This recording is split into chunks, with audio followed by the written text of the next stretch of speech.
We got the That's word natural.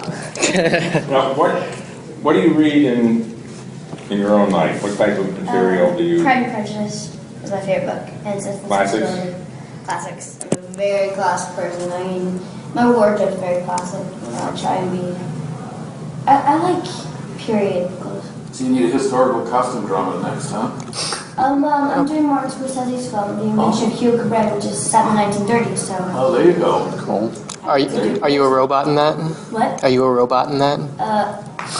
No. It has robots in it. I thought I'd ask. I'm just trying to pay no attention to me. You're trying to make it creative. Yeah, I'm trying to make it creative. There you go. I like the sneers and the robots. The sneers and the robots, but no, I play Isabella, a live girl. Fantastic. There's already been a lot of controversy specifically about the C word use in the film. We've been hearing a lot of it, usually from overseas. What do you say to people who kind of hedge about the violence of, girls like 11 years old and, using between the violence and the language? What do you sort of say to people who might be concerned about It's that? a film. It's a film for a reason, It's a film that you sit down in a theater and you watch. It's for your entertainment. It's for someone to look at and go, oh, it wasn't that much when you see it in context. When you see it in context, it's not that shocking. Like some people go, oh, and some people are like, that's kind of cool. And then you have the people who are disgusted by it, and it's just like, it's a word. It's very offensive to girls, but in the context and in the movie, as the character Hit Girl says it, who's a fictional character. But you haven't used that you haven't employed that in your regular language. It looks horrifying. I can't even say, oh my God. So, You haven't been scarred. Do you think oh yeah, I'm so hurt. Were your parents worried about the language, and were they worried about any of the stunts that you did in the movie? Well, the first movie I ever did, which was Amityville Horror. Yeah. And have you seen me on the roof? I was actually on the roof, 40 feet up, on wires, so a lot of them pretty cool with action. So you did all the stunts here? All the I stuff? did, except Wow. for running the wall. Well, we keep talking about Kick-Ass 2. Is that something that you would be open for? Yeah, I'd definitely be open to do another Kick-Ass. Can't really say anything, but all I'm saying is that all of you guys go see it 20 times, 100 with 20 friends. Was there stuff that they shot that didn't make it into the final go buy product tickets. to be on the DVD? You got an idea in your head about what would happen to Hit Girl if she got older? She'd be really a mess? A mess. Well, because she's like, when you start to become an adult, I think she'd be pretty amazing. You don't think she'd be a little damaged? No. I'll Her get father her own loved comic. her. She was in a very, very loving environment. Her dad would do anything for her.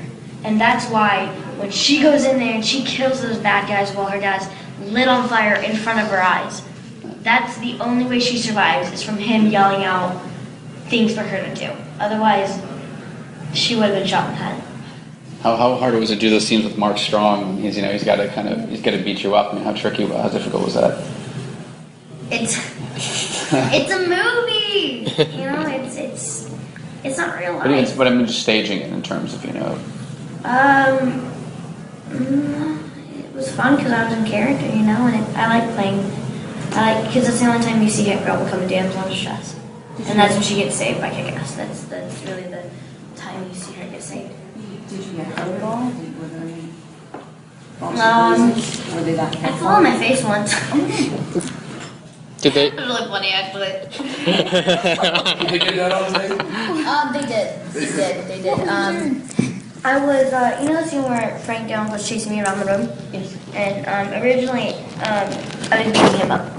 And I was running, and there's one thing, there's like this table I jump over. And not the orange table, there's this table where I'm running, and I do like that on it, and I had to slide across it. Well, what happened is I slid, and I slid a little bit too much, and Mark accidentally stepped on my cape a little bit, and I did whoop, and I was like this in midair, and I was like, and I was like just laying on the ground, and everyone got really scared. And the reason I just stayed there for about a minute, while I thought they were still rolling, is the action guys would go, stay on the ground. if they might be able to finish scene if you on the ground. So just stay and don't move. Don't move. And so I stayed on the ground. They thought I died. One question, guys. You mentioned the Scorsese film. What else is coming up? I Let Me In, October 1st. That's at the remake of So that. that, yeah. And I also have a film called The Fields. Michael Mann's daughter, Amy Mann, it's her first feature film. And then I also have the Martin Scorsese project. It starts in June, and it's called The Invention of Hugo Cabret with Ben Kingsley, Sacha Baron Cohen, and Asa Butterfield. Can we get a picture?